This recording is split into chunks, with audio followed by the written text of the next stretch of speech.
Danışır biriləri boş deyir, gəlsən düzələcək hər şey yox. O çuxura ayağımı bastım, bitdi və bağlıdır bildiyin hər bir yol. Qərq olub mən özümə danışıram, gecələri düşünürəm, hər dəfə unudum səni. Gözdən düşəm bu qəlbinə şahid olmaq istəmir qürurum yəni.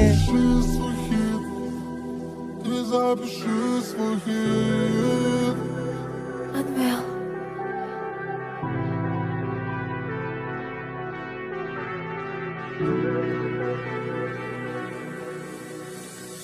Bağlıdır yollar, sən mənə çatma. Ara sıra düşünürəm ayrığınla. Eyni dənizdə, eyni limanlar, aparar dalğalar öz həyatlara. Başa sarmış biri həyatını yenidən. Bu yol bizim deyil, qayda geridən. Bilirsən heç kimi qoymam yerinə. Olmam əvvaya başqa bir adam. Bu yalan ikimizi məhv edir anla. Yetməz sevgiyə bir avuç torpaq. Ümid məzarlığı kimləri gözlər. Biriləri sevgini görmədən öləcək. Bu axan göz yaşı dənizimə dönər də. Qopan tufanlar gözümdə bilinər. Özümdə axtar şimdi günahkar. Bitən bu yolları kimdir arayan. Bir tərəf qapqara bir yan bəyaz. Sanki sağımda toy var solumda yaz. Mənə düşünmədən yaz ölümü ayırar. Geç bu sözlərini yalan kəlamlar. Ölünmədən gecə ölünmədən. Sanki yaşayır həyatını səs etmədən. Bunu bilən mənəm sevgi dilənmərəm.